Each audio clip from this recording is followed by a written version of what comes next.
Bonjour à tous. Donc, je m'appelle Amaury Bécu, je suis donc toxicologue industriel au sein du service de santé au travail AST 74, donc sur une partie de la Haute-Savoie.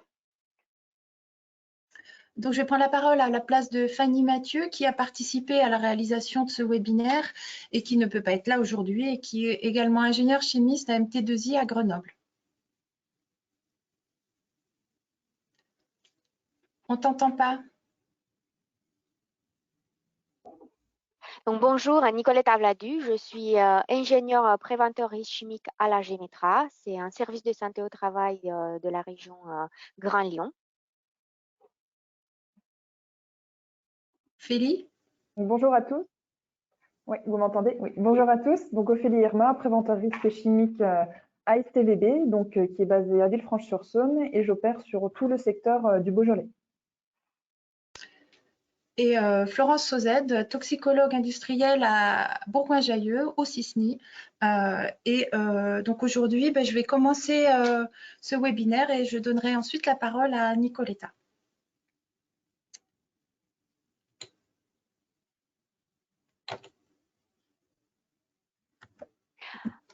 Avant d'enchaîner, je voulais juste préciser à Damien, il y a plusieurs personnes qui disent que le code d'accès ne fonctionne pas. Je ne sais pas si tu peux rentrer en contact avec la personne. Je vais regarder, oui. Merci beaucoup. Ok, ça marche. Merci, oui, j'ai vu la question.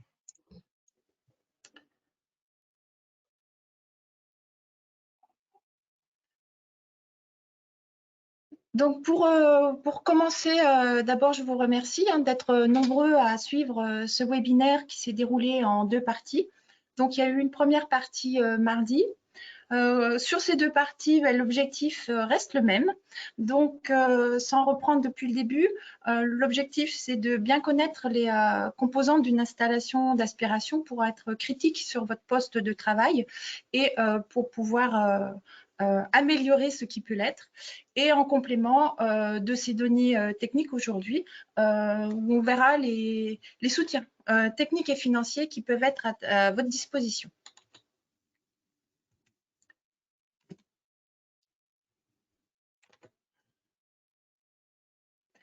Donc, j'ai loupé une diapo. Donc, ce webinaire, pour ceux qui n'auraient pas entendu le début, il vous sera communiqué, il vous sera transféré en PDF et vous aurez aussi accès au replay par mail après le webinaire. Donc, aujourd'hui, c'est une deuxième partie. La première partie, on a revu les 9 principes généraux de prévention pour ceux qui n'étaient peut-être pas là. Et on a détaillé les dispositifs de captage.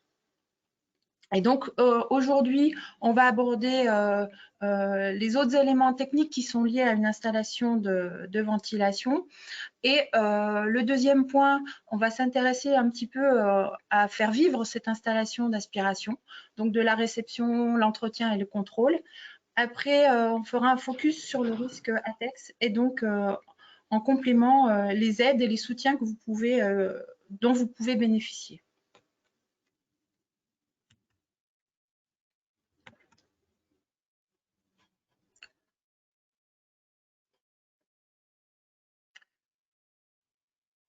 Donc,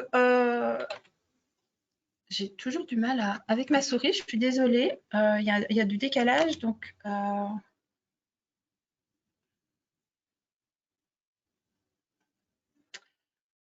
cette diapo récapitule un peu les différents éléments. On l'avait présenté mardi.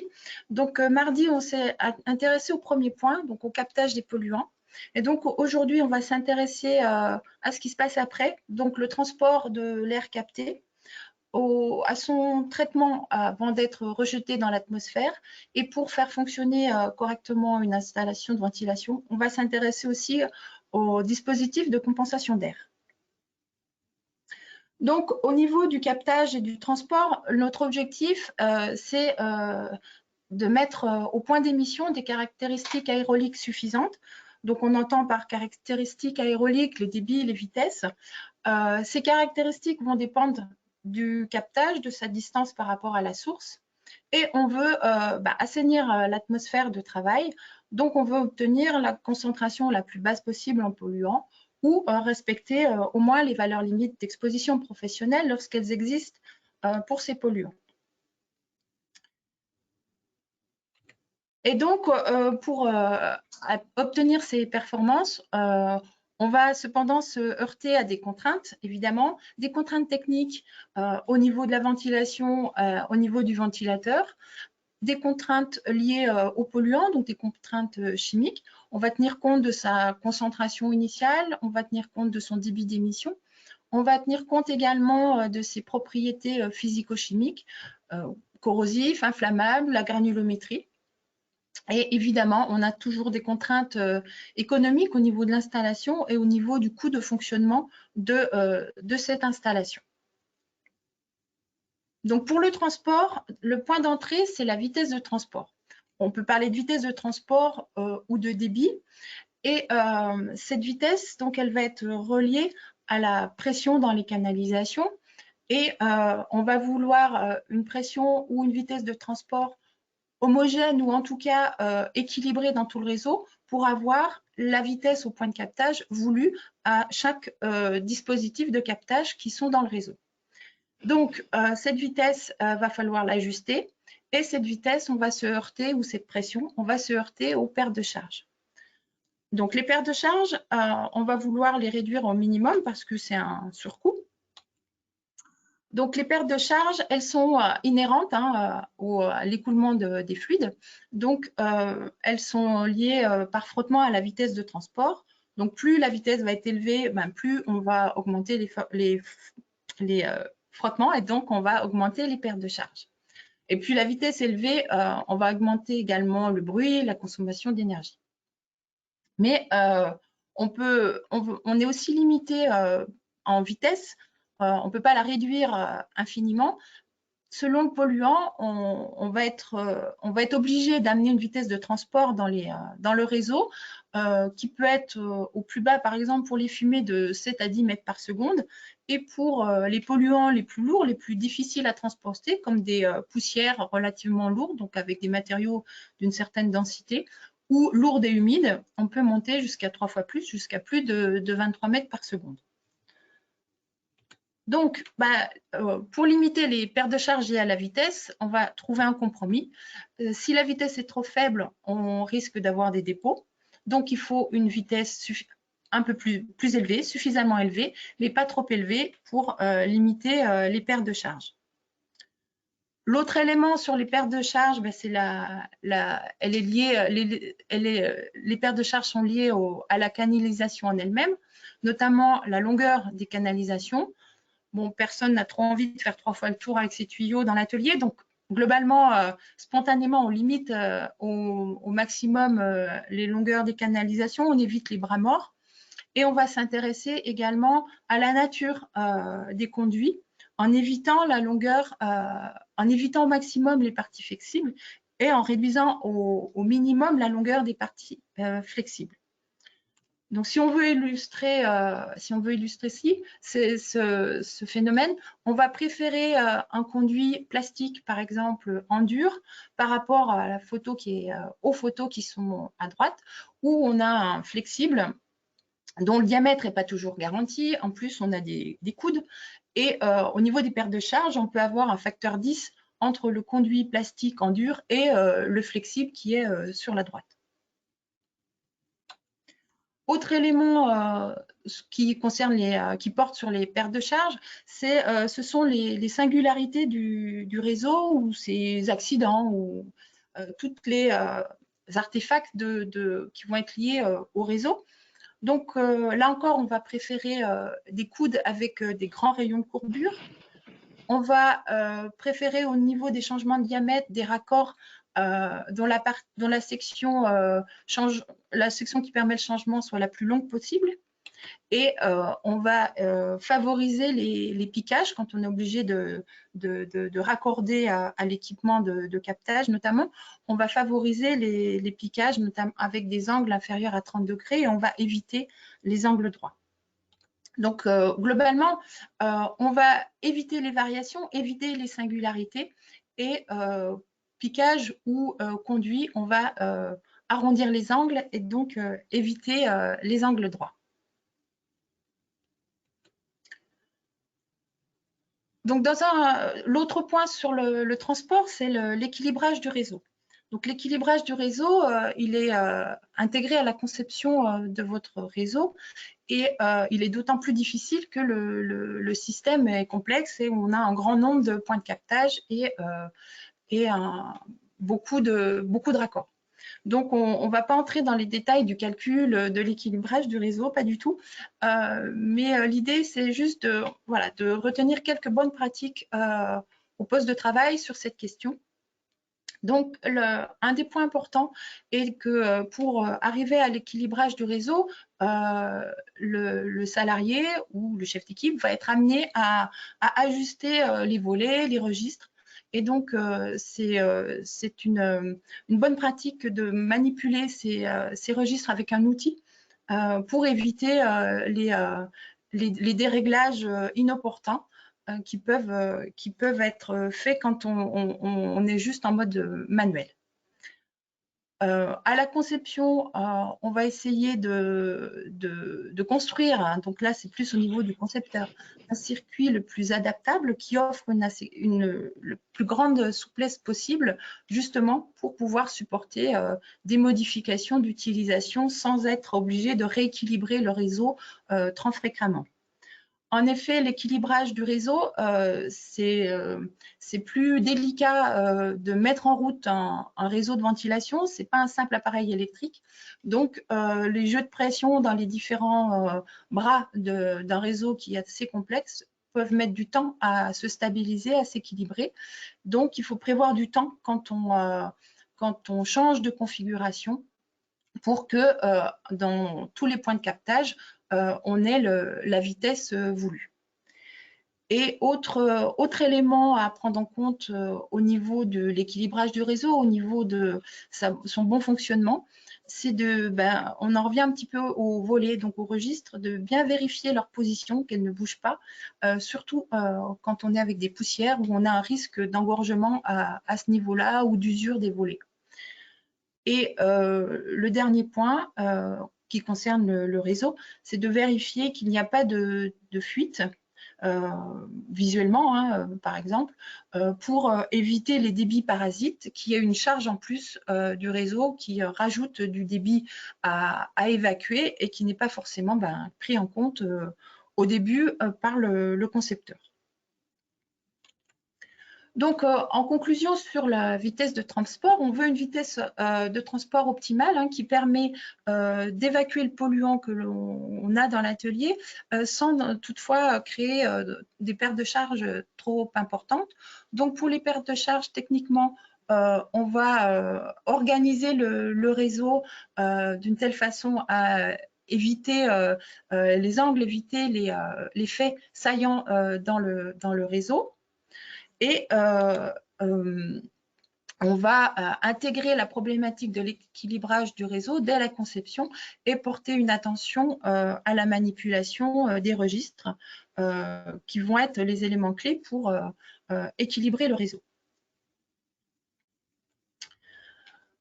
En amont du réseau, l'autre élément technique très important, c'est le ventilateur, c'est le moteur de l'installation. C'est lui qui va permettre de créer la dépression, qui va apporter cette vitesse de transport et donc permettre l'évacuation des polluants. Donc, sans entrer dans le détail hein, du fonctionnement d'un ventilateur, à la conception, on va trouver le point d'équilibre entre les caractéristiques du circuit, donc sa plage de débit de fonctionnement, et on va la croiser avec la courbe de fonctionnement du ventilateur. Et c'est là où l'installateur va vous proposer un un certain type de ventilateur adapté à votre situation.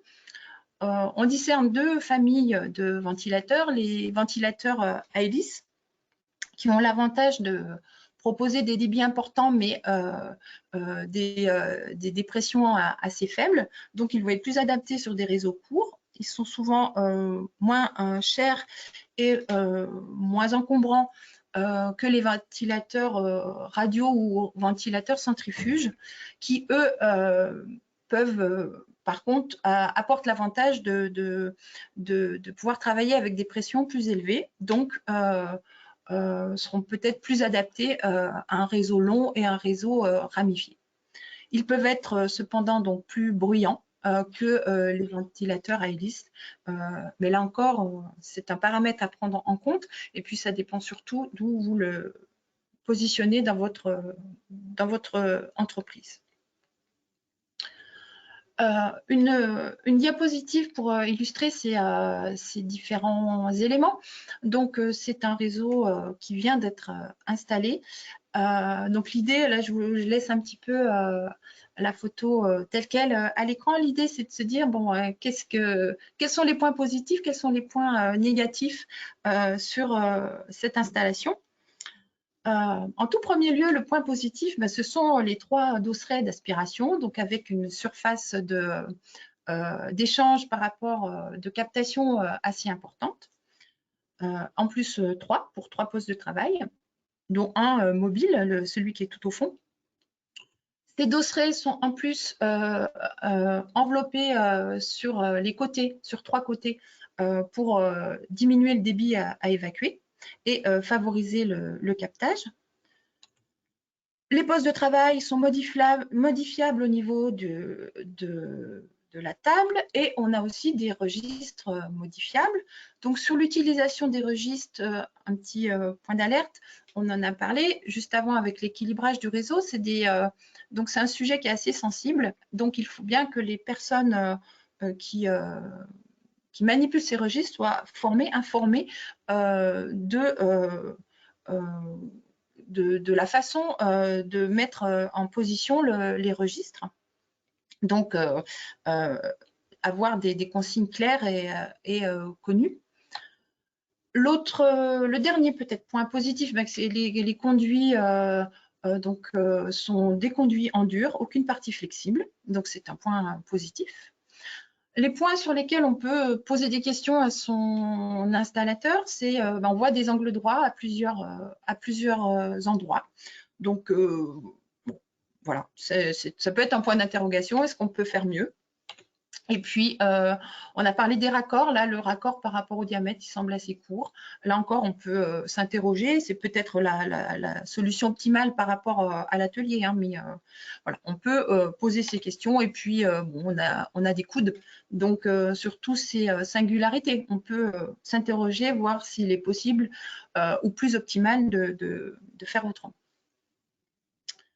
Donc, voilà sur ce qui se passe après le captage. Et pour que tous ces éléments fonctionnent, eh bien, un élément très important, c'est l'apport d'air. L'apport d'air est à la fois obligatoire et nécessaire. Il est obligatoire parce qu'il est réglementairement obligatoire, et nécessaire parce que techniquement, il doit... en son absence, on le verra après, il empêche le système de fonctionner. Donc, techniquement, il est nécessaire, et en plus, il doit être calculé. Donc, l'apport d'air, ce peut être un apport d'air neuf. Donc, selon la définition du Code du travail, c'est un air qui est pris à l'air libre en dehors de toute source de pollution. Et ça peut être également un air recyclé. Donc, une arrivée d'air prise dans un local, épurée, filtrée et éventuellement reconditionnée thermiquement, et réinjectée dans l'atelier. On reparlera du recyclage plusieurs fois, et on fera un petit point dessus un peu plus tard. Donc, en ce qui concerne l'apport d'air, donc techniquement, effectivement, on va l'apport d'air est nécessaire au bon fonctionnement d'une installation de ventilation qui prend de l'air dans une pièce, parce que en défaut d'apport d'air, le local va être en dépression. Et un local en dépression, eh bien, ça crée des différences de pression entre les pièces, entre les locaux contigus.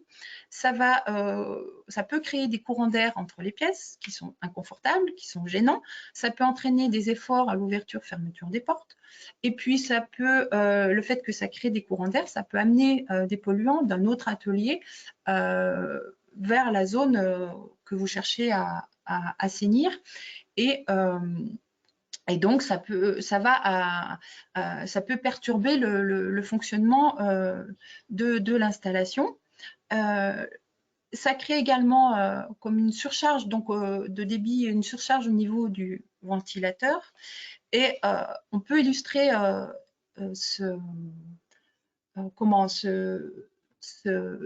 l'apport d'air avec la diapo, avec le petit film suivant, où on a une fumée qui est mise dans une enceinte fermée.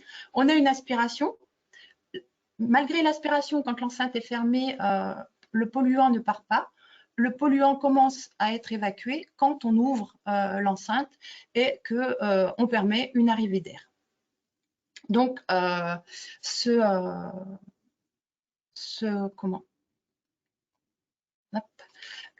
petit film illustre le principe numéro 7 qu'on a vu mardi, le principe numéro 7 sur les principes généraux de ventilation. En ce qui concerne l'air neuf, donc on peut apporter l'air neuf de différentes façons. On va le qualifier de sauvage lorsque on bénéficie pour une fois des défauts d'étanchéité d'un bâtiment. Donc on a des fuites plus ou moins contrôlées ou plus ou moins incontrôlées. Et donc on a un apport d'air dit sauvage. On peut contrôler un peu mieux cet apport d'air en mettant des grilles de ventilation, donc qui permettent naturellement d'apporter de l'air extérieur vers l'intérieur.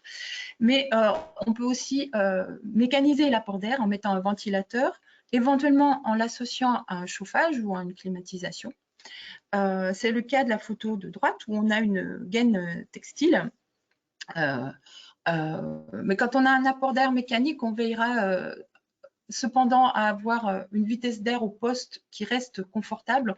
Donc, la valeur repère pour les courants d'air pour qu'ils restent confortables, c'est que le courant d'air soit inférieur à une vitesse de 0,5 mètres par seconde. Donc, effectivement, la dernière solution, l'apport d'air neuf mécanique, c'est celle qui est préférable parce que on la maîtrise, on peut connaître, mesurer le débit d'air apporté. Le dernier élément dont on n'a pas encore parlé pour l'installation de ventilation, c'est la filtration. Donc, avant d'être rejeté, on va filtrer l'air pollué. Donc, on va utiliser des filtres adaptés aux polluants, des filtres pour des gaz quand on a des vapeurs ou des gaz, et des filtres adaptés aux particules pour quand on est face à des aérosols solides ou liquides. Et chaque filtre a sa propre efficacité. Les filtres pour les gaz, ce sont des filtres moléculaires par absorption, souvent sur charbon actif, donc le support est traité, ou par photocatalyse. Point de vigilance sur les filtres, que se passe-t-il lorsque le filtre est saturé? Eh bien, les polluants ne sont plus retenus, donc le gaz passe à travers le filtre et n'est pas du tout traité. Et donc, voilà, un filtre retient partiellement selon son efficacité des polluants et il peut ne plus rien retenir lorsqu'il est saturé. Donc, se pose la question, que se passe-t-il quand on recycle?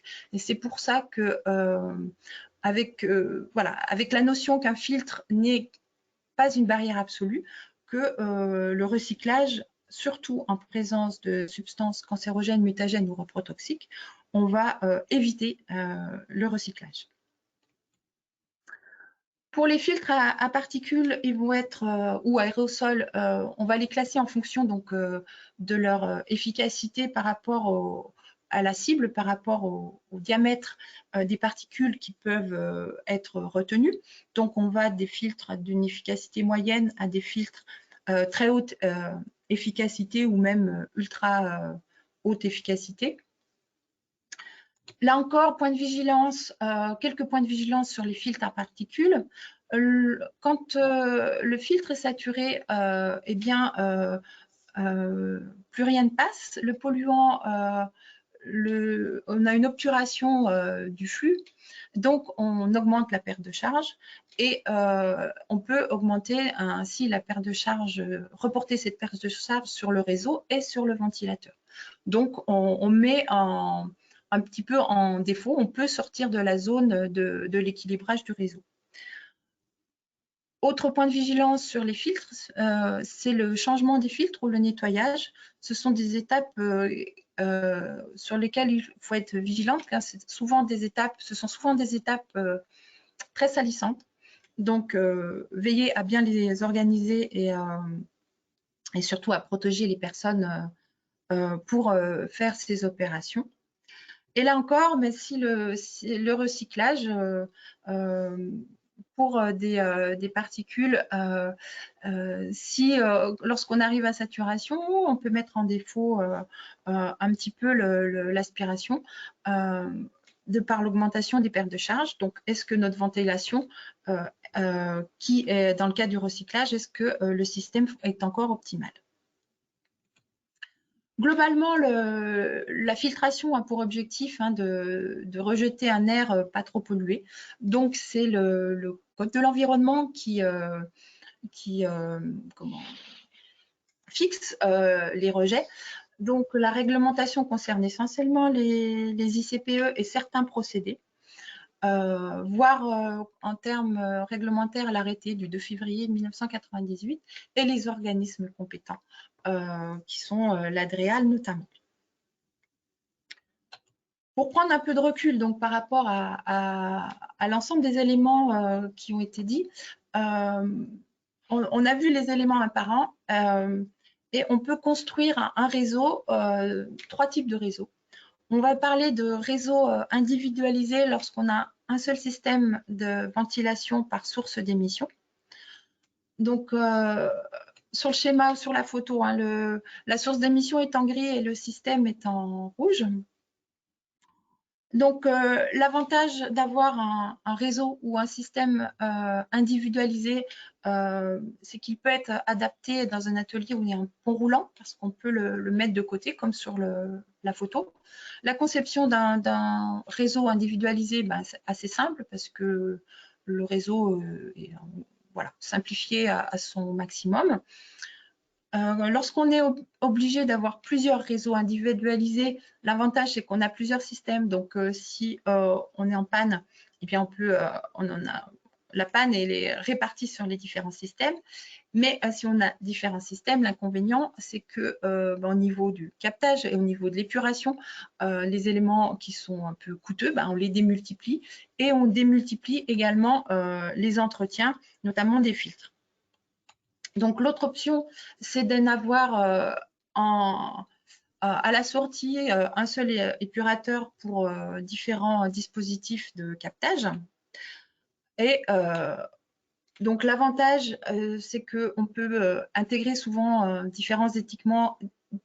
d'autres équipements à ces systèmes et que l'entretien, notamment des filtres, est limité à son maximum. Attention cependant, la conception de ces réseaux centralisés est complexe, coûteuse, délicate et souple par un certain côté, mais avec une souplesse quand même limitée. Donc, on va se heurter à la facilité d'équilibrer le réseau. Et la troisième solution, c'est un petit peu un compromis. C'est avoir plusieurs systèmes sur votre site qui regroupent plusieurs sorties, plusieurs captages. Donc, on a un peu les avantages et les avantages des deux précédents.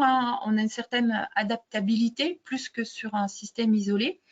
On a quand même diminué les coûts parce que on a moins de on a centralisé, on a regroupé quand même les réseaux sur un épurateur, donc on a diminué les coûts. On en a plusieurs, donc le risque de panne est quand même réparti. Et peut-être par rapport à un réseau individualisé, il en faut plusieurs, donc il faut quand même, notamment pour les dépoussiéreurs qui prennent pas mal de place, il faut quand même un peu de place.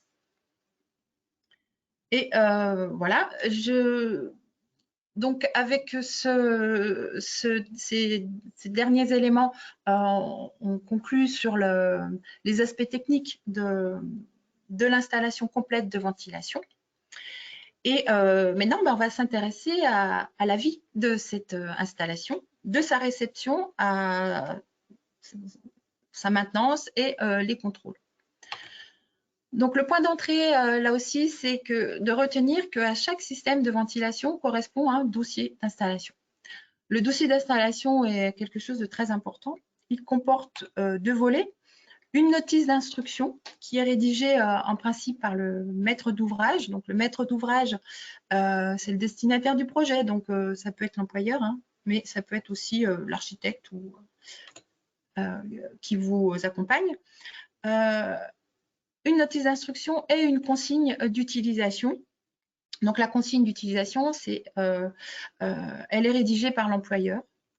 Et c'est avec ces documents, c'est ces documents qui vont servir à informer, former les salariés qui vont notamment utiliser et ajuster les réseaux.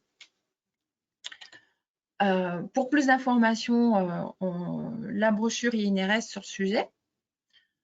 Donc, on va s'intéresser en premier lieu à la notice d'instruction. Donc, on ne va pas détailler tous les points parce qu'on n'aura pas le temps. La notice d'instruction contient le descriptif des installations. Donc, les caractéristiques dont on a parlé, la description du dispositif de captage, le réseau, le ventilateur et l'épurateur, les registres, le plan. Donc, vraiment, les éléments techniques. Et la notice d'instruction contient également les valeurs de référence. Ce sont des valeurs qui sont obtenues à la mise en service de l'installation, réglementairement dans le mois. Pour les locaux à pollution spécifique en absence de recyclage, il y a 5 points. Dans ces valeurs de référence, on va identifier les polluants qui sont présents et représentatifs de la pollution. On va avoir des valeurs mesurées sur les débits d'air, les pressions ou les vitesses d'air pour chaque dispositif. On va avoir également le débit d'air extrait global, une mention sur l'efficacité minimum de captage, donc garantie par le fabricant, et les caractéristiques des systèmes de surveillance et le contrôle de ces systèmes. Alors, je ne sais pas si vous posez la question, mais qu'en est-il lorsque mon installation n'est pas d'aujourd'hui et je n'ai pas ces valeurs de référence? Eh bien, on vous conseille de faire un contrôle au plus tôt possible par un organisme agréé. Donc, on vous a mis une liste indicative d'organismes agréés. Et sachant que voilà, la réglementation date de 1987, donc selon l'âge de l'installation, il est grand temps d'avoir les valeurs de référence qui ne seront pas à la mise en service, mais qui seront réalisées au plus tôt possible. L'autre volet du dossier d'installation, c'est la consigne d'utilisation, donc il va s'appuyer sur les éléments techniques. Elle comporte 3 parties. Donc, une partie liée à l'utilisation, savoir quoi faire, donc comment manipuler les registres notamment, ou comment et dans quelles conditions. Un autre élément qui n'est pas présent donc, dans la notice, c'est quoi faire en cas de panne. Est-ce qu'il faut arrêter la production de polluants, l'émission de polluants? Est-ce qu'il faut évacuer? Comment remettre en marche un système, le système en soi, ou comment remettre en marche un système secondaire ou provisoire? Donc, voilà, c'est quelles mesures à prendre en cas de panne ou pour quelle panne. Et le dossier de maintenance, qui comporte lui-même 3 parties. Une partie qui aborde l'entretien et le nettoyage, une partie qui peut décrire les modifications ou les réglages réalisés après l'installation, et puis les dates et les résultats des contrôles qui ont été effectués sur l'installation. Donc la consigne d'utilisation, hein, c'est le suivi opérationnel de l'installation de ventilation. Quoi faire, sur quels éléments, et puis tous les combien, toutes les semaines, tous les mois, tous les ans, et comment le faire également. Avec ce dossier d'installation, il vous sert dès le début, il vous sert dès la réception. En effet, lorsque vous intégrez une installation de ventilation sur votre site, on vous conseille de faire une réception de l'installation qui a pour objectif de vérifier son bon fonctionnement, d'avoir les valeurs aéroliques dont on a parlé, les valeurs de référence, ces valeurs aéroliques, et comparer ces valeurs au devis à ce que le concepteur a prévu. Et pour ça, vous allez prendre les plans, les caractéristiques, les configurations qui sont dans la notice. Donc, la réception d'une installation peut commencer par un examen visuel global avec éventuellement des essais sur différents postes. S'il est satisfaisant, eh bien, on va procéder au contrôle aux mesures. Donc, de façon globale, dans le conduit collecteur, on va mesurer donc les vitesses de transport, les débits d'air extrait, les pressions. Si les valeurs sont satisfaisantes, on va faire ce même travail sur les points de captage. Et là encore, si c'est satisfaisant, eh bien, on rédige un procès-verbal de réception et on a les valeurs initiales de bon fonctionnement de l'installation.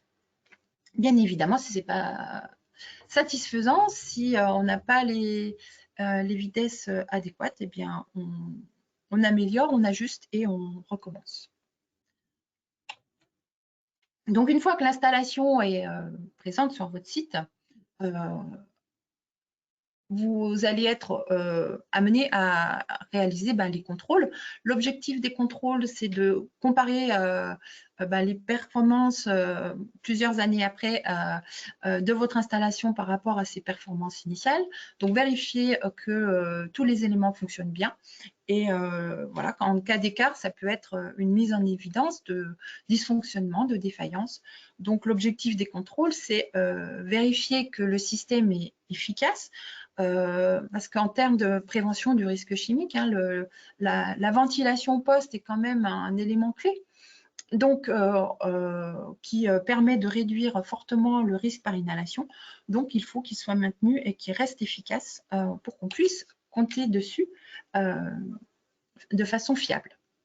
Donc, il y a différents points de contrôle, des examens visuels ou des contrôles sur les différents éléments du réseau, les conduits, ventilateurs, les filtres, le captage.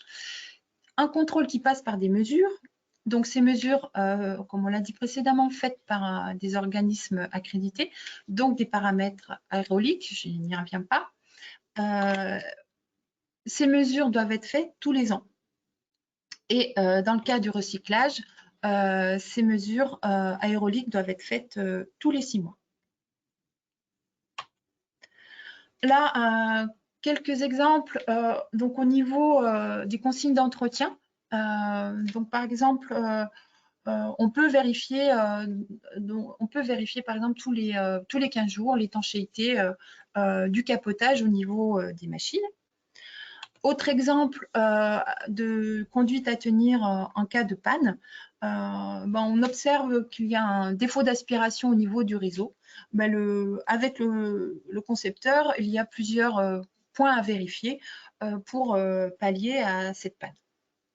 Donc, ces exemples, hein, comme pas mal d'informations, sont repris dans la brochure INRS qui est citée sur cette diapo.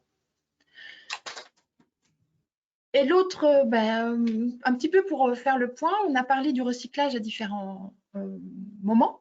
Donc, Il est interdit de faire du recyclage, donc d'apporter dans un local à pollution non spécifique un air qui serait recyclé venant d'un local à pollution spécifique. En gros, on n'a pas le droit de prendre de l'air dans un atelier, de le purifier et de le mettre dans un bureau. On va tolérer, le recyclage peut être approprié pour des cas particuliers comme les salles blanches. Et on va tolérer également le recyclage lorsque le traitement d'air est associé ou doit être associé à du chauffage ou de la climatisation, lorsque le coût économique lié au surcoût de l'apport d'air est économiquement justifié. Mais le recyclage, comme on l'a vu un petit peu, se heurte à certaines contraintes. Notamment d'identifier tous les polluants qui sont présents. Parce que la réglementation impose à un système de recyclage d'avoir une épuration efficace et connue pour tous les polluants, que le recyclage permet de respecter les VLEP des polluants et que dans les conduits, lorsque les polluants ont une valeur limite d'exposition professionnelle, la concentration de polluants dans les conduits doit être inférieure au 5e de la valeur limite d'exposition professionnelle. Donc, l'identification des polluants quand on a des procédés tels que le soudage, usinage ou tout procédé où il y a de la dégradation thermique et on a une émission de familles de polluants. Donc, pour remplir ces premiers points, c'est assez difficile d'identifier tous les polluants et de contrôler les concentrations et l'efficacité du recyclage. Après, il y a des éléments techniques au système de recyclage, les systèmes de surveillance associés à un dispositif d'alerte et la nécessité aussi de mettre une dérivation pour procéder à un rejet extérieur en cas de dysfonctionnement et éventuellement un découplage si les vapeurs ou si le polluant à évacuer constitue une zone à texte dans les conduits. Et comme on l'a dit donc jusqu'avant, des contrôles aéroliques tous les 6 mois. Donc beaucoup de contraintes sur le recyclage et c'est pourquoi l'INRS le conseille de le proscrire, notamment en présence de substances cancérogènes, mutagènes et reprotoxiques. Donc pour conclure sur l'ensemble du système de ventilation, donc pour une même situation, on peut envisager, qui est ici illustré comme un poste de soudage, donc pour mettre en place une aspiration, on a différents choix, donc différents systèmes de captage, de la torche, des bras à des hauteurs différentes, des hottes ou une ventilation générale.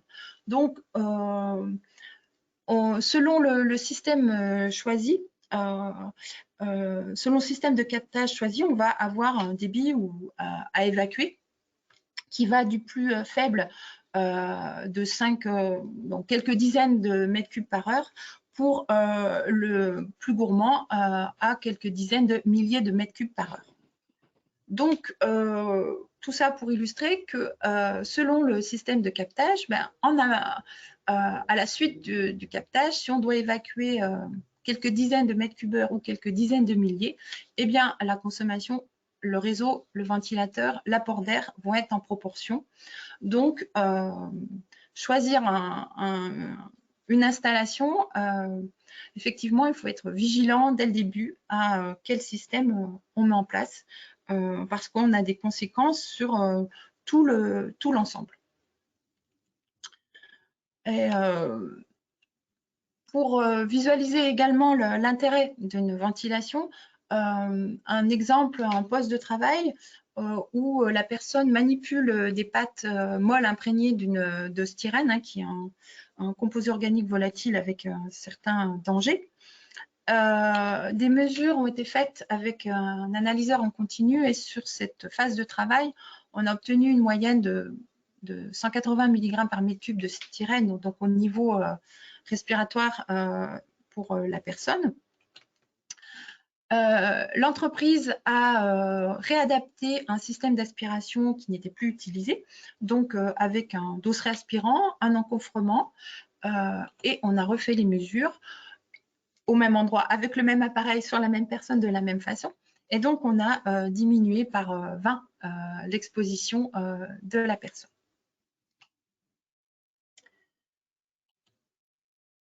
Et je conclus donc voilà, cette partie technique sur cet exemple et je laisse la parole à ma collègue. Merci. Donc, on va continuer à parler des atmosphères explosives et on va voir un peu voilà, quel est le lien avec les installations de ventilation. Voilà, je continue. Donc, en fait, on voulait tout d'abord vous alerter avec quelques petits chiffres clés et pour vous dire qu'en moyenne, en France, il y a environ chaque année une explosion, un accident à Tex. Florence, je rencontre des difficultés à changer les slides. Ah non, ça va, c'est parfait. Donc, j'ai accès à la souris. Donc, il y a environ une explosion à texte par jour en France. Généralement, donc ces accidents conduisent tout d'abord à des dégâts matériels, mais on peut avoir aussi des effets sur la santé des salariés assez importants. Donc, si on regarde les statistiques de la CARSA, donc de l'assurance maladie, sur les 10 dernières années, on constate que chaque année, sur l'ensemble d'explosions à texte, il y a environ 150 de ces accidents qui se soldent avec des victimes qui finissent en arrêt de travail. Dans 25 de ces cas, les victimes ont des effets graves sur la santé, des conséquences avec des incapacités partielles ou totales. Et il y a en moyenne chaque année 4 accidents à texte qui se soldent avec des décès. Donc, on voulait, à travers ces chiffres clés, vous sensibiliser, vous alerter de l'importance de cette problématique à texte. Et on voulait vous encourager à prendre en compte cette problématique quand vous êtes en train de réfléchir soit sur l'amélioration de votre ventilation, soit si vous êtes en train d'organiser une mise en place d'une nouvelle installation de ventilation. Donc, compte tenu des enjeux, il est important de traiter ce sujet. Dans le cadre de cet webinaire, notre objectif, ce n'est pas de vous former pour vous transformer dans des experts ATEX. On voulait juste vous sensibiliser sur le sujet. On voulait vous donner quelques informations qui peuvent vous aider à décider, à constater par vous-même dans votre entreprise si vous êtes potentiellement concerné par le risque ATEX ou non. Notre objectif est aussi de vous transmettre quelques éléments clés, quelques paramètres que vous devez systématiquement vérifier pour voir s'ils se retrouvent dans vos cahiers des charges ou s'ils se retrouvent dans les devis que vos prestataires vous transmettent au moment où vous souhaitez mettre en place une installation de ventilation et si cette installation de ventilation est censée être ATEX.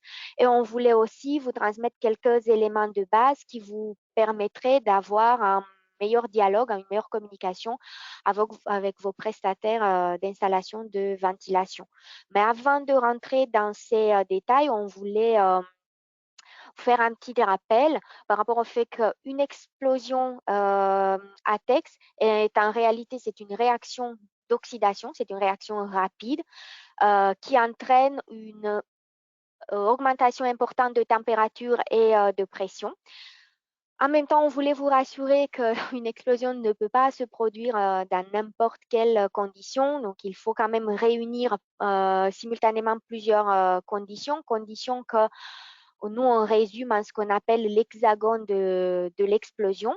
Donc, il y a la première condition, c'est bien évidemment la présence des produits comburants. Le comburant qu'on rencontre le plus souvent, c'est l'oxygène de l'air. Après, deuxième condition qui doit être réunie, c'est la présence des produits combustibles. Et quand on parle des produits combustibles, donc on peut avoir soit des gaz, du type méthane, propane. On peut avoir soit des vapeurs, des aérosols. Par exemple, on fait un dégraissage à l'acétone, donc on peut avoir des vapeurs dans l'air ambiant. les vapeurs d'essence, mais il y a aussi les produits combustibles de type poussière. Et là, on voulait vous donner quelques exemples, la poussière de bois, poussière de farine, poussière de plastique, même poussière de certains métaux, comme l'aluminium, par exemple. Donc, pour résumer, c'est grosso modo les poussières combustibles, c'est tout type de poussières qui ne sont pas des poussières minéraux, par exemple le sable, c'est des poussières inertes. Donc, il ne suffit pas juste d'avoir une présence de produits combustibles dans la zone, il faut aussi que ces produits combustibles soient en suspension. Donc, suspension de gaz, d'aérosols et des poussières. Et pour les suspensions de poussière, on voulait rajouter un petit détail, c'est que les suspensions de poussière sont inquiétantes d'un point de vue ATEX seulement si la granulométrie des particules est inférieure à 500 micromètres. Après, donc, il ne suffit pas juste d'avoir les produits combustibles en suspension dans l'air, il faut aussi que leur concentration dans l'air se situe dans un certain intervalle. Et cet intervalle, on appelle dans le langage HSE, c'est le domaine d'explosivité du produit combustible respectif. Et pour définir le domaine d'explosivité, on parle de LIE, donc limite inférieure d'explosivité, et de LSE, limite supérieure d'explosivité.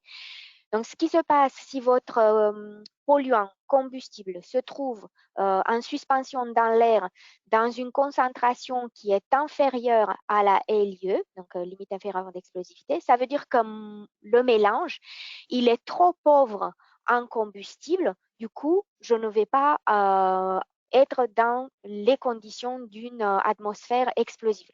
Au même titre, si la concentration de mon polluant combustible est trop importante, donc si ça dépasse la LSE, dans ce cas, le mélange va être trop riche en produits combustibles, ce qui va faire que la concentration en comburant va être trop faible. Et donc là, encore une fois, je ne vais pas réunir toutes les conditions pour avoir une atmosphère explosive.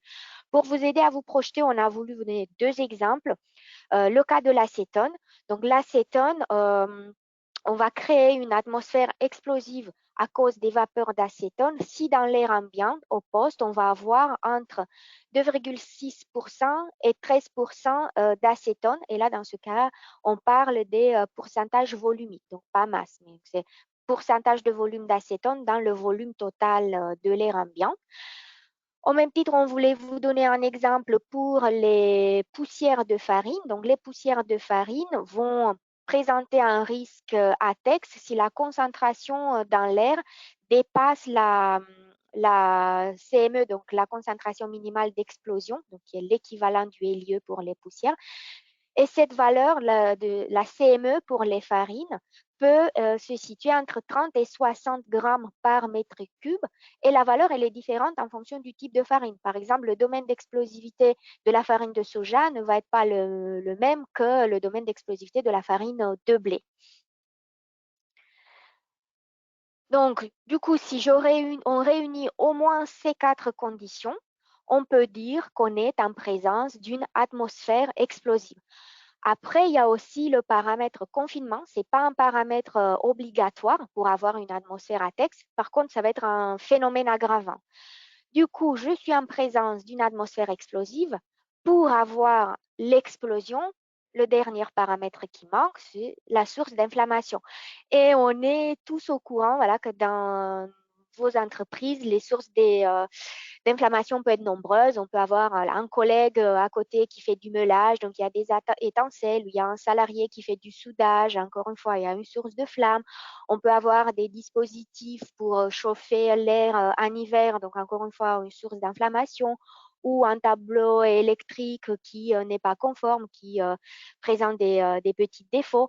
Donc, au moment où on va être en présence d'une atmosphère explosive et qu'on a une source d'inflammation, l'explosion peut se produire.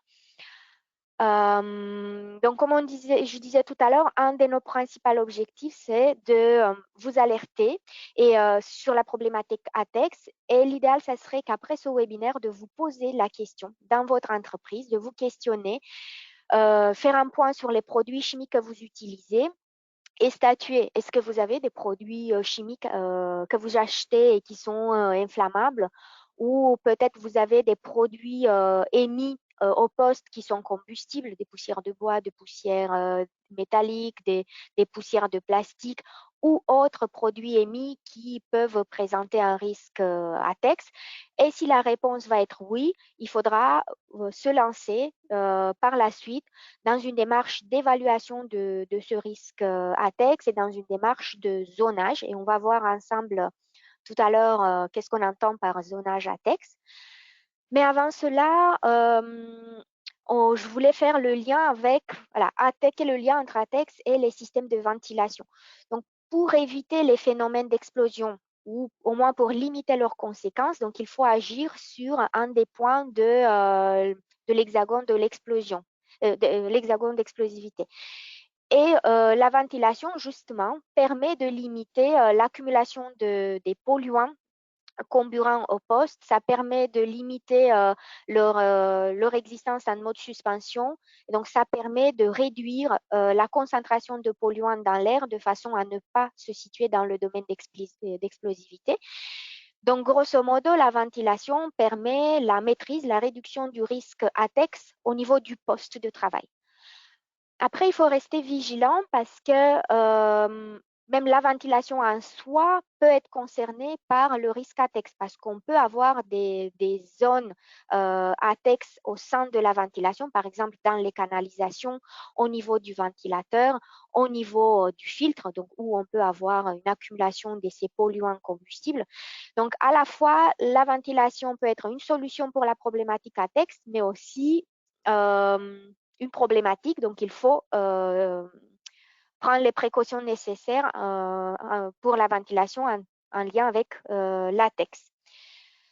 On parlait tout à l'heure, je vous disais que si vous pensez être concerné par le risque ATEX, qu'il faut procéder à une évaluation du risque ATEX et à un zonage. Un zonage, c'est-à-dire découper la zone où on peut avoir l'atmosphère explosive, la découper en plusieurs zones.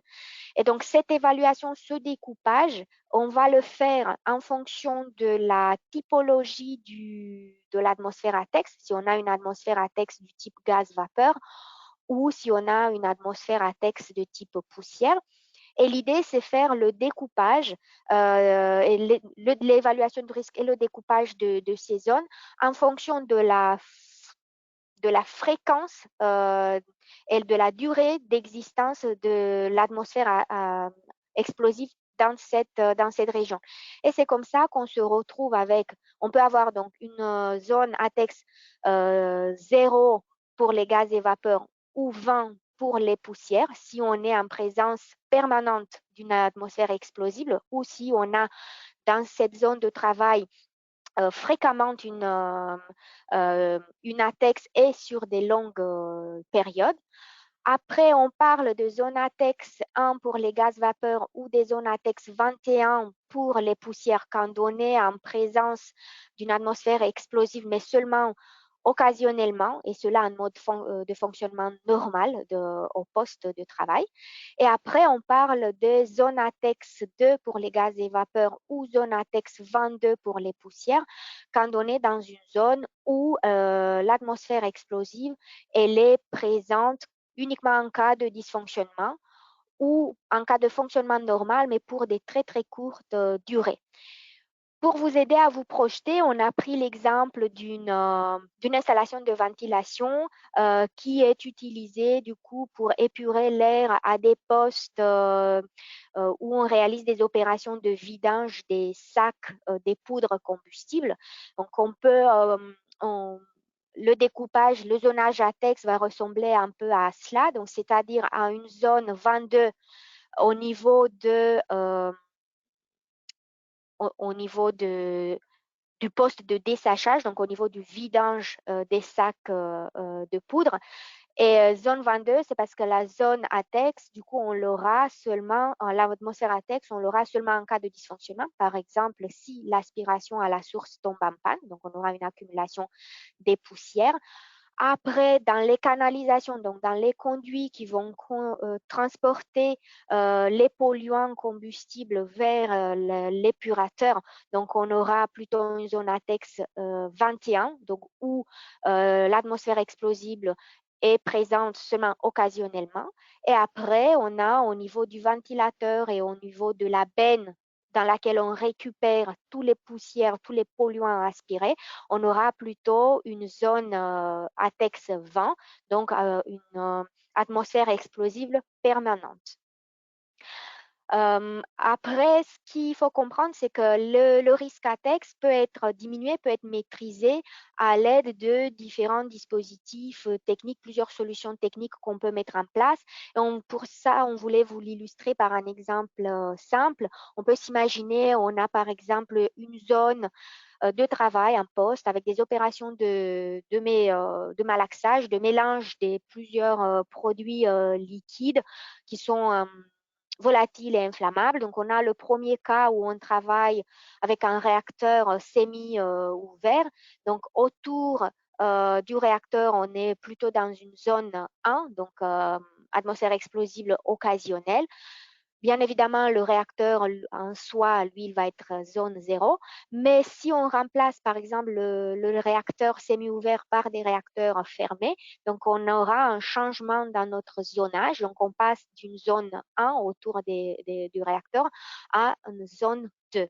Donc, tout ça pour vous dire qu'il y a des solutions techniques pour maîtriser le risque ATEX. On voulait vous donner quelques exemples supplémentaires un peu plus qui vont vous aider à mieux vous projeter.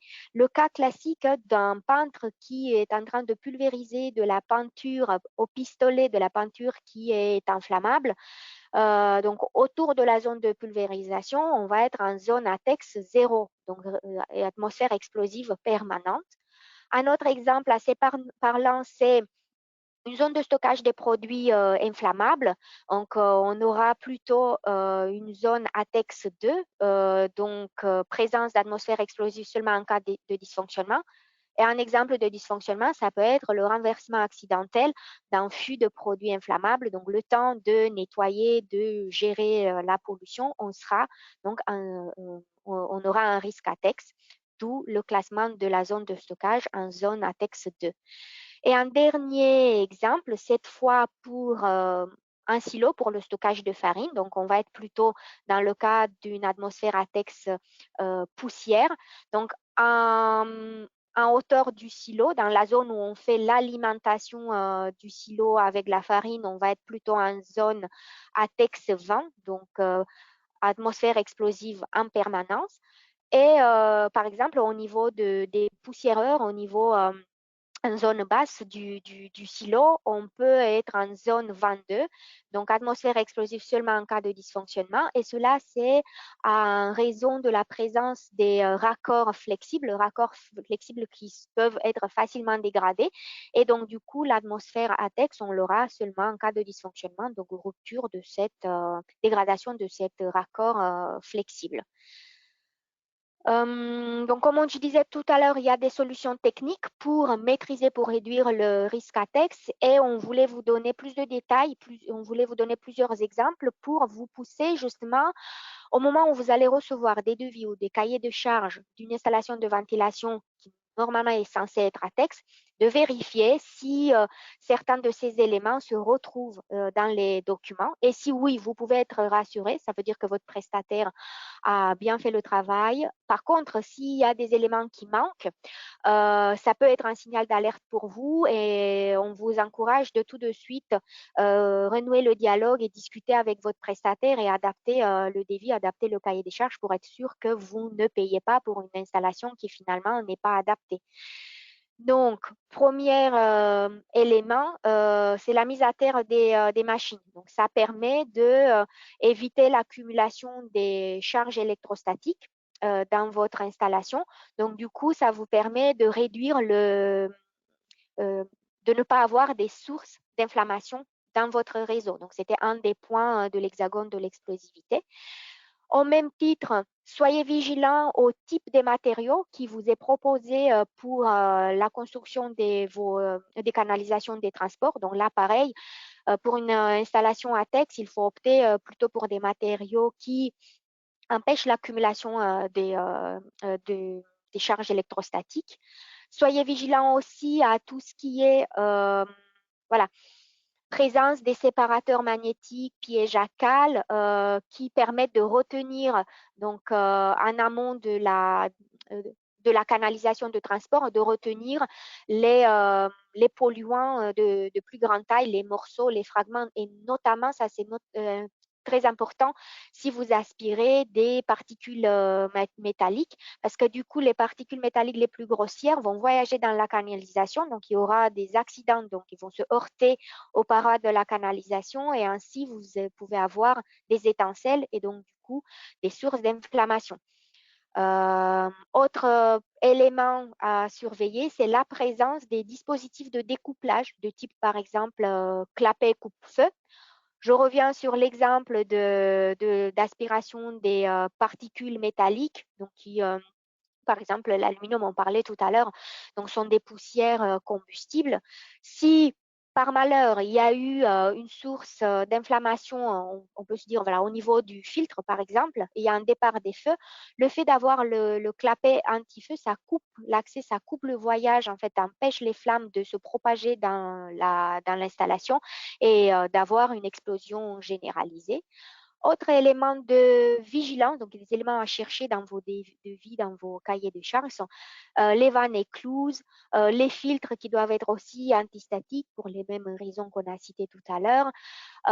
Soyez vigilants à ce que le ventilateur soit positionné dans une zone dite dépolluée et faites attention à ce qu'il soit de la bonne catégorie, donc une catégorie en adéquation avec votre zonage ATEX, et on va parler un peu plus loin de la catégorie de chaque dispositif dans une installation ATEX.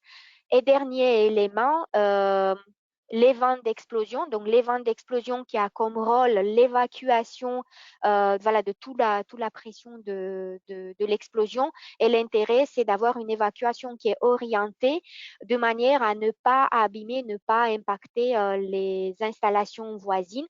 D'où l'importance de voilà, rester vigilant sur le positionnement justement de les vents.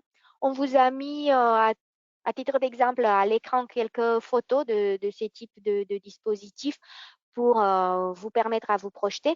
Donc, n'hésitez pas, ce sont des éléments à regarder dans vos cahiers de charges, dans vos devis. Et on parlait tout à l'heure de catégorie d'équipement, on parlait du coût, de l'étiquetage, hein, voilà, le marquage ATEX des différents dispositifs qui peuvent être utilisés dans une installation ATEX. On vous encourage toujours de vérifier ce marquage. Assurez-vous que vous avez le marquage CE, donc la conformité par rapport à la directive européenne. Vous devez avoir le nom de l'organisme notifié. Vous devez avoir le petit picto, donc marquage ATEX selon la directive ATEX. Vous avez l'information par rapport au groupe d'appareils. Donc, chaque appareil, en fonction de la zone ATEX dans laquelle vous allez l'utiliser, donc zone 0 ou zone 1, doit correspondre à un certain groupe. Après, vous avez la catégorie de l'appareil. De la même manière, la catégorie de l'appareil est en lien direct avec la zone ATEX dans laquelle vous allez l'utiliser. C'est un peu tordu parce qu'on a des appareils de catégorie 1 si on veut les utiliser en zone ATEX 0 ou zone ATEX 20 pour les poussières. On a des appareils de catégorie 2 si on veut les utiliser en zone ATEX 1 ou en zone ATEX 21, par exemple. Dernier élément de l'étiquetage ATEX, c'est le type d'atmosphère. Donc, on a le G pour si c'est une atmosphère ATEX gaz et le D de dust, poussière, si on a une atmosphère ATEX poussière. Là, encore une fois, un exemple concret. On est face à un dépoussiéreur et on a une sonde de niveau qui est installée au niveau de cette dépoussiéreur et de la benne de récupération des poussières, justement pour être alerté, voilà, quand est-ce qu'on doit vidanger cette benne. Donc, du coup, on est dans une zone ATEX 20.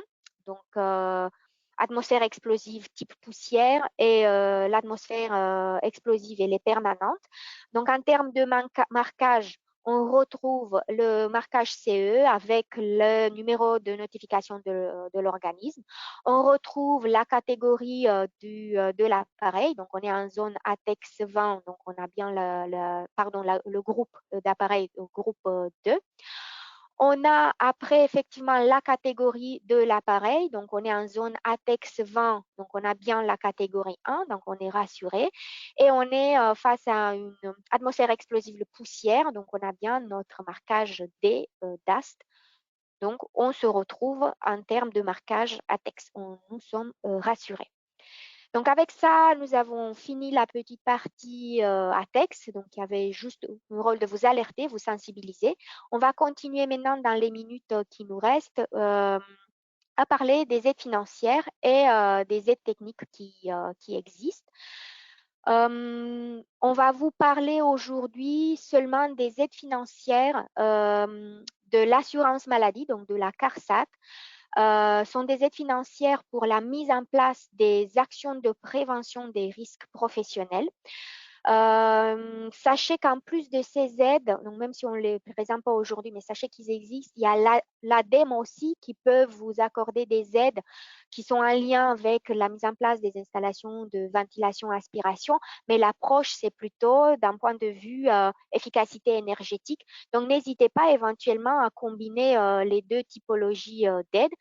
Donc, les aides qu'on vous présente aujourd'hui c'est l'offre nationale d'aide financière proposée par la CARSAT. Et il y a grosso modo deux typologies d'aides. Il y a les contrats de prévention et les subventions de prévention. Les contrats de prévention sont des aides qui ciblent plus les entreprises de moins de 200 salariés, sont des aides que vous pouvez, qui sont accordées en fait dans le cadre de la CNO, donc de la Convention nationale d'objectifs, signée par votre secteur d'activité avec la Caisse d'assurance maladie et de retraite. Les contrats de prévention donc, prennent en compte un projet global de prévention. Donc, vous allez être financé pour mettre en place des actions contre le risque chimique, mais en même temps, il faudra aussi mettre des actions contre le bruit, par exemple. Donc, vous ne pouvez pas gérer un seul risque pour pouvoir bénéficier des aides de type contrat de prévention.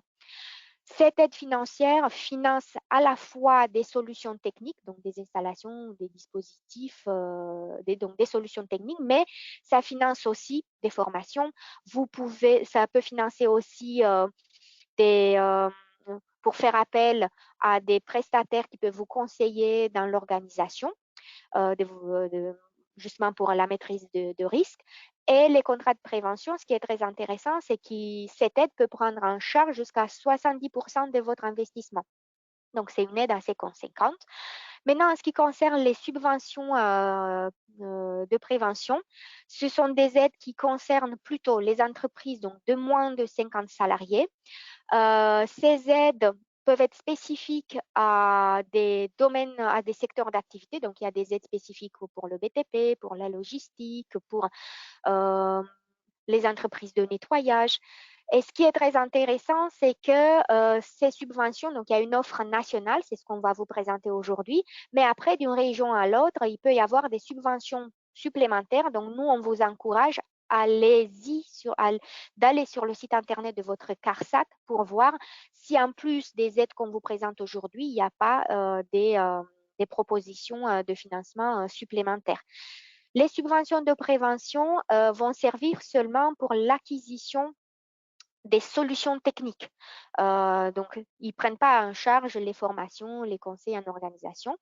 Et ce sont des aides qui peuvent avoir une valeur de jusqu'à 25 000 euros. Maintenant, en termes d'éligibilité, donc il y a plusieurs conditions à remplir. Donc, en plus de la taille de votre entreprise, il faut avoir le document unique qui doit être à jour. Vous ne devez pas faire l'objet d'une injonction ou d'une cotisation supplémentaire auprès de la CARSAT. Et le plus important, il faut avoir un code de risque qui est ciblé par la CARSAT.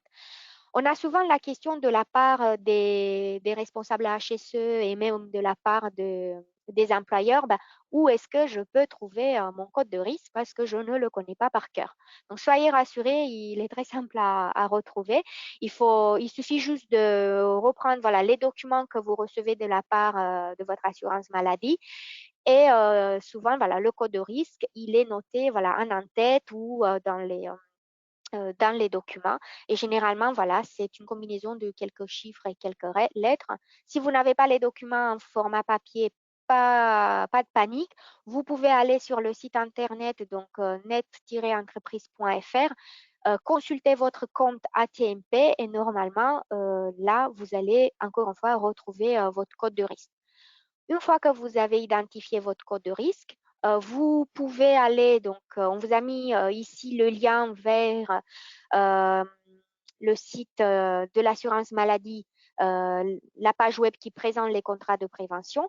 Et une fois arrivé sur cette page, vous pouvez faire des recherches par mots-clés pour voir si vous pouvez être éligible ou non pour un contrat de prévention. Donc, vous pouvez faire des recherches par mots-clés, par exemple, votre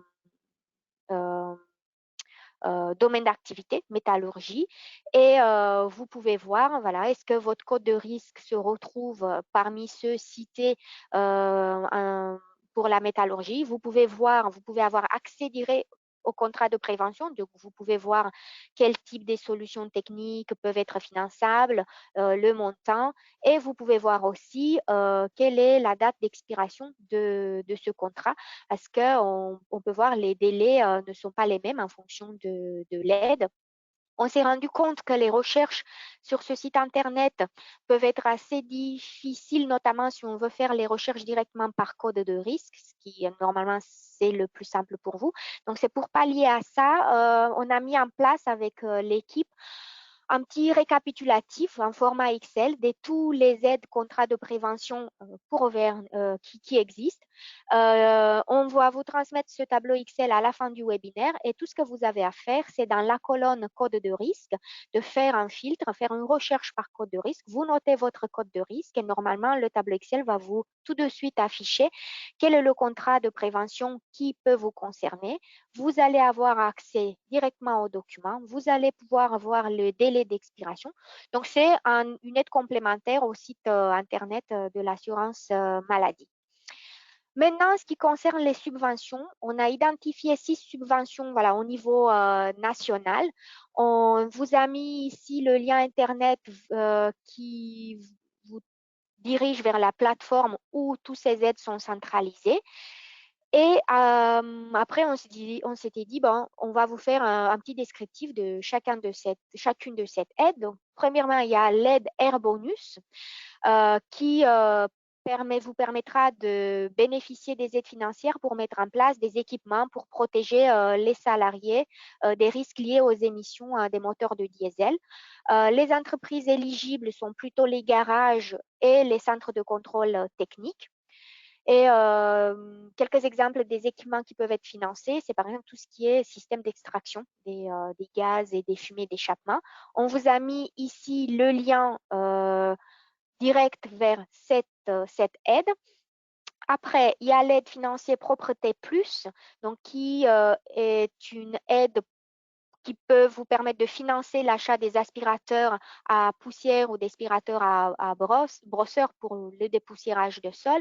Au premier abord, on pourrait croire que cette aide est spécifique aux entreprises de nettoyage, mais non, toutes les entreprises du régime général sont éligibles. Après, on a l'aide Risque Chimique Pro Équipement, donc qui encore une fois s'adresse à toutes les entreprises du régime général.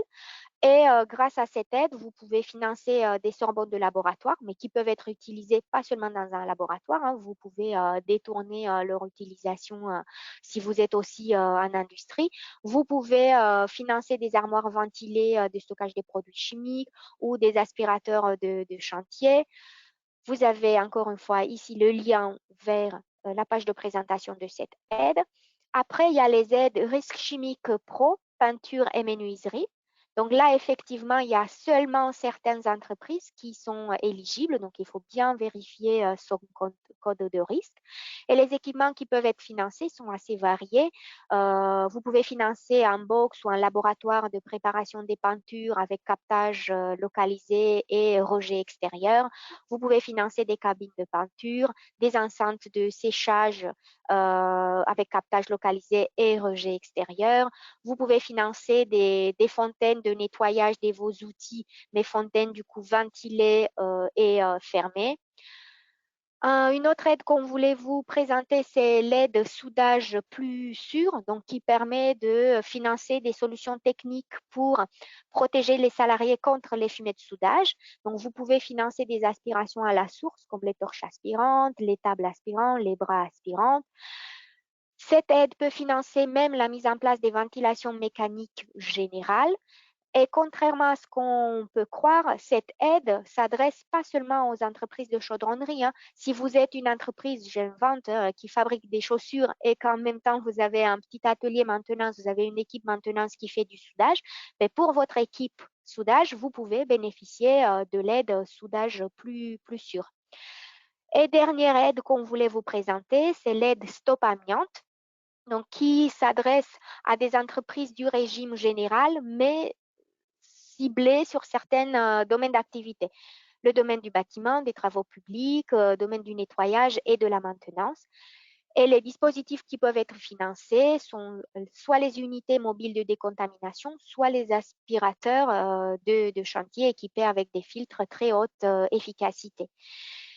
Maintenant qu'on a vu les aides financières, on va faire un petit aparté sur les aides techniques parce qu'on est bien conscient que cette problématique de la ventilation est assez complexe et que parfois vous allez avoir besoin des conseils techniques assez pratiques. Donc, le premier interlocuteur que nous avons identifié et qui peut vous apporter de l'aide, c'est l'ingénieur conseil CARSAT. Donc, dans les CARSAT régionales, on a de ce qu'on appelle des experts en prévention. Et par exemple, nous, dans la région Auvergne-Rhône-Alpes, on a la chance d'avoir carrément des ingénieurs conseils experts en ventilation. Donc, vous pouvez les solliciter. Vous pouvez trouver leur contact sur le site Internet de votre CARSAT. Si vous ne débrouillez pas à les identifier sur le site Internet, vous pouvez toujours contacter directement votre contrôleur de sécurité CARSAT qui gère votre secteur géographique et que vous connaissez sans doute parce que normalement, vous l'invitez de temps en temps à vos réunions CSE. Donc, vous pouvez poser la question à votre contrôleur de sécurité CARSAT qui va vous mettre en lien direct avec l'ingénieur conseil. Vous pouvez aussi être conseillé par les fournisseurs, par les fabricants des matériels, donc les prestataires en ventilation. Par contre, petit point de vigilance, nous, on vous conseille de solliciter uniquement les fournisseurs de ventilation qui sont dits agréés CARSAT. Donc, on vous a mis ici, par exemple, la liste vers les prestataires agréés par la CARSAT Auvergne-Rhône-Alpes. On sait que chaque CARSAT, sur leur site Internet, donc pour chaque région, ils ont la liste des fournisseurs de ventilation agréés. Donc, n'hésitez pas à consulter cette liste. Et si vous voulez faire des devis, si vous voulez échanger avec des prestataires, c'est mieux de solliciter ces fournisseurs qui sont agréés CARSAT. Et une autre source d'appui, voilà, d'aide technique, ça peut être votre service de santé au travail, les préventeurs, en fait, de vos services de santé au travail. Donc, n'hésitez pas à faire la demande à votre médecin du travail en fonction de l'offre de service de chaque SSTI, vous pouvez être mis en lien avec l'équipe pluridisciplinaire de votre médecin pour avancer ensemble sur cette problématique de la ventilation. Et voilà, tout à la fin de notre webinaire, on voulait aussi pour synthétiser en quelque sorte, vous rajouter des documents d'aide. Donc, n'hésitez pas, si vous souhaitez aller plus loin sur la problématique de la ventilation ou si vous sentez que sur certains sujets, on est allé trop vite, consultez les documents qu'on vous a listés ici en fin de diaporama. Vous avez les liens directs. Donc, voilà, n'hésitez pas à les consulter. Et si vous avez des questions supplémentaires, sollicitez votre service de santé au travail. Et avec ça, on a fini le webinaire. On peut se lancer dans les questions, s'il y en a. Oui, il y a quelques questions. Avec Ophélie, on a répondu à une majorité en direct sur la partie questions. Je vous propose de lister les quelques questions qu'on souhaite aborder en cette fin de webinaire. La première, donc au sujet de la problématique ATEX. Hervé nous demande, pour la définition des zones ATEX, j'ai fait une demande à un organisme de contrôle qui m'a mis dans une situation compliquée pour essayer, selon les dires d'Hervé, de lui vendre une formation. La question surtout est, est-ce qu'on a une liste de prestataires à proposer, de prestataires ATEX? Nous, dans le cadre de ce travail collectif, on n'a pas rédigé, voilà, on n'a pas mis en place une liste récapitulative. Après, n'hésitez pas à contacter votre service de santé au travail. Peut-être qu'eux, ils peuvent vous mettre à disposition cette liste. Et après, à ma connaissance, je sais que dans chaque région, la CARSAT a ce qu'on appelle un ingénieur CARSAT référent risque incendie et ATEX. Donc, n'hésitez pas, si vous souhaitez obtenir une telle liste, orientez-vous vers votre CARSAT. Eux, ils vont être en capacité de vous donner au moins 3-4 listes coordonnées d'organismes reconnus, dignes de confiance. Plusieurs questions toujours sur cette problématique ATEX. On a eu un participant assez actif qui nous pose, est-ce que la présence de bouteilles d'azote rend la pièce obligatoirement risque ATEX? Je peux me lancer. De souvenirs, c'est azote liquide. Donc, azote liquide, le risque principal, c'est le risque d'anoxie en cas de fuite. Donc, moi, j'ai plutôt le réflexe de penser au risque anoxie, pas forcément au risque ATEX. L'azote liquide, il n'est pas classé inflammable, non? Rassurez-moi, non? Non, il est inerte. Hein. Donc, tu as raison, je suis pense d'accord que la avec toi. question, c'est plutôt, est-ce que si on a une fuite d'azote, on va diminuer le taux de présence d'oxygène? Et du coup, pour moi, on va générer plutôt un risque anoxie. Voilà. Donc, non, pour moi, c'est plus un risque anoxie. Après, j'avais encore une question un peu précise sur ce sujet. Comment le risque est pris en compte si un tableau électrique se situe plus ou moins proche de bouteilles de gaz? Est-ce que c'est bien pris en compte dans les classifications de type ATEX? 0, 1 ou 2. La proximité d'un tableau électrique, proximité de bouteilles de gaz. Oui, il y a la probabilité d'avoir une source d'inflammation. Donc, proximité, il faut toujours voir ce que c'est. Mais dans le zonage, on tient compte de la source d'inflammation. Donc, bon, là, ce sont des premiers éléments de réponse. Après, je pense qu'il faut aussi préciser que le service de santé au travail peut peut-être vous aider plus spécifiquement sur ces sujets. Et je pense que la démarche, en fait, les points clés du zonage ATEX, c'est toujours de se dire, je peux avoir une atmosphère explosive dans quelles conditions? Là, mais c'est en survolant les informations qui nous sont transmises, donc c'est dans la limite des informations qui nous sont données là par rapport à ce cas précis. Moi, je dirais une zone ATEX, c'est pour un stockage des bouteilles de gaz.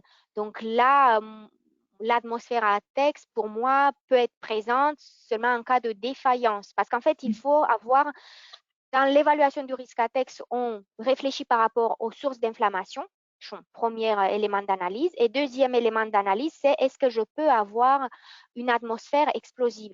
Donc, pour avoir l'atmosphère explosive dans le cas décrit, je pense que oui, ça peut arriver, mais en cas de défaillance, je ne sais pas, il y a une bouteille qui a une fuite importante.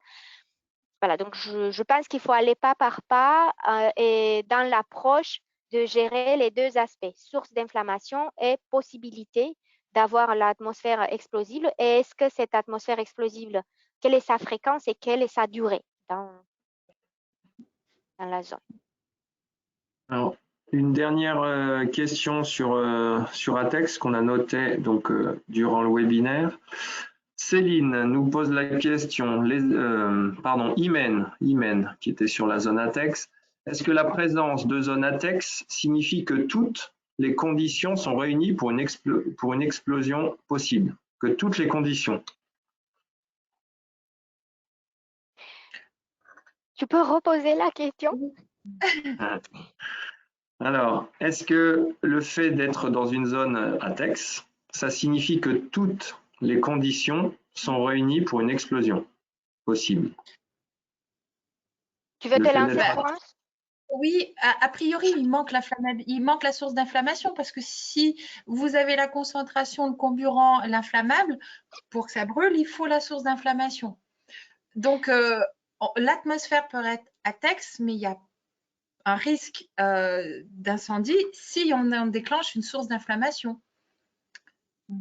Donc toutes les conditions ne sont pas réunies, puisque sinon il y aurait déjà l'explosion. Voilà, c'est ça. Donc c'est border, quoi.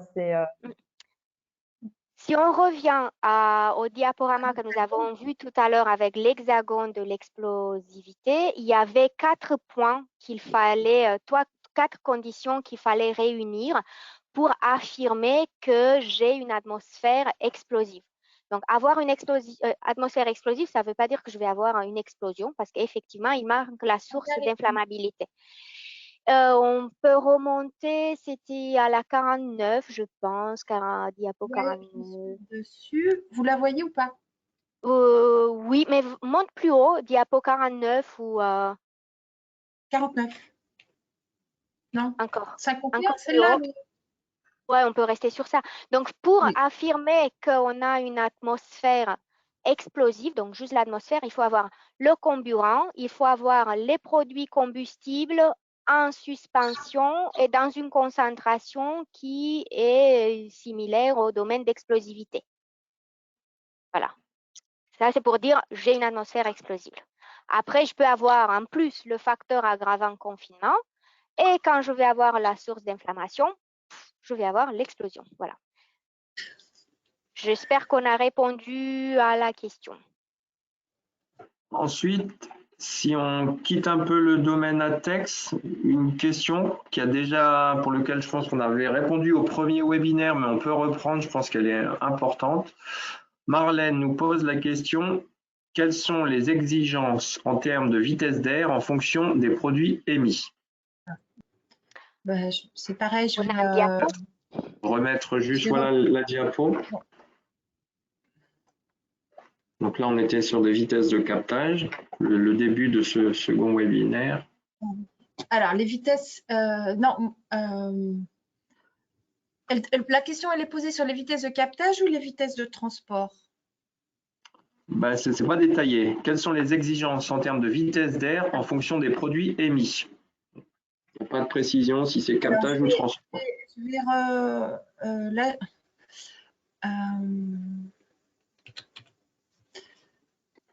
Donc, cette diapo… on ne la voit pas. Vous ne la voyez pas? Ah ben, je n'ai pas partagé l'écran, c'est normal. Hein. Là, vous allez la voir en principe. Donc, en fonction des polluants, on va avoir des vitesses de transport adaptées. Donc, plus le polluant, en gros, est léger, plus la vitesse sera faible au niveau des conduits.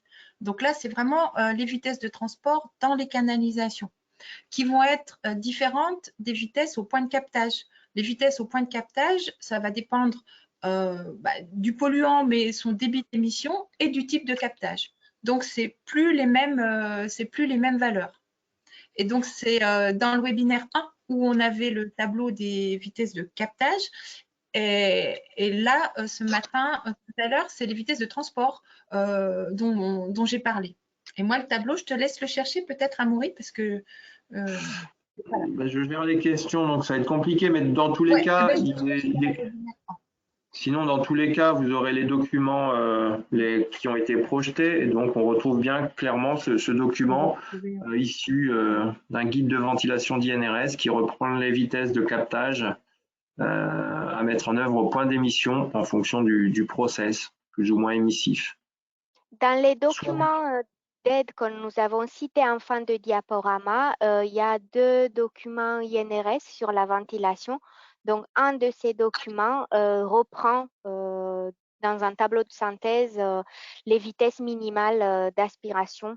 Mais on parle bien de vitesse minimale. Après, comme disait Florence, en fonction de la conception de votre poste et en fonction de l'activité, les vitesses nécessaires peuvent être un chouïa plus élevé.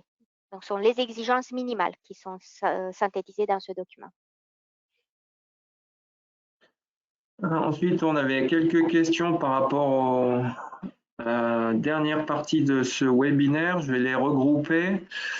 2 participants ont posé ces questions. Donc, Céline, est-ce que les aides du contrat de prévention et subvention prévention TPE sont-elles cumulables?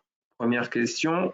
Deuxième question de la part de Sylvain. Une convention nationale d'objectifs peut-elle être complétée d'une aide soudage plus sûr, dans le cas d'extraction des fumées de soudure? Fumées de soudage. Oui. La réponse est oui. On peut les cumuler. Par contre, il y a une petite, comment dire, il y avait un point de vigilance, et là, je ne me rappelle pas par cœur. Il faut contracter les aides dans une certaine ordre. Je ne me rappelle plus exactement, mais ça, votre CARSAT, elle peut vous renseigner. Je ne me rappelle plus si on pouvait faire d'abord une demande de subvention et après un contrat de prévention, ou l'inverse. Mais il y avait une configuration qui n'allait pas, mais je ne me rappelle plus exact l'ordre. Mais ça, vous pouvez confirmer l'information auprès de votre CARSAT, ou même nous, je peux chercher l'information et je peux vous apporter la réponse à tous par mail au cours de la semaine prochaine, par exemple. Donc oui, on peut les cumuler, mais dans un ordre bien spécifique. Ordre que je ne me rappelle plus. Bon, une remarque qui est, je pense, important de faire remonter de Pierre, on précisait la liste des prestataires en ventilation. Une remarque qui nous précisait que cette liste CARSAT n'a pas été mise à jour depuis 2016. Voilà, un élément d'information. Donc nous, on relaie ces listes. Après, on n'est pas à l'origine de la conception de ces listes. Mais ouais, c'est important de prendre en compte la date de mise à jour 2016. Ouais. Après, pour vous rassurer, l'histoire de mise à jour, c'est ce qui peut arriver, c'est que ces prestataires ne sont plus en activité. Mais généralement, si la CARSAT a fait l'étude et les a mis sur cette liste des bons élèves, c'est rare que ça arrive de devoir les enlever parce qu'il y a eu des prestations qui étaient en dessous de la moyenne. Donc, s'il y a des mises à jour, c'est plutôt par rapport à l'existence de l'entreprise, pas par rapport à la qualité des prestations. Alors, a priori, Pierre à vérifier, mais il y aurait peut-être une mise à jour pour mars 2022. On nous dit à vérifier. J'ai pas les éléments. Juste, voilà, j'avais une dernière question, s'il n'y en a pas d'autres qui arrivent entre-temps. C'était alors, selon vous, est-ce que le dossier d'installation des systèmes de ventilation est fréquemment présent et disponible en secteur industriel? Parce que dans... Fréquemment présent. Oui. Je dirais pas fréquemment présent. Présent de temps en temps. Donc, effectivement, quand on pose la question à nos adhérents, ils ont du mal à le fournir.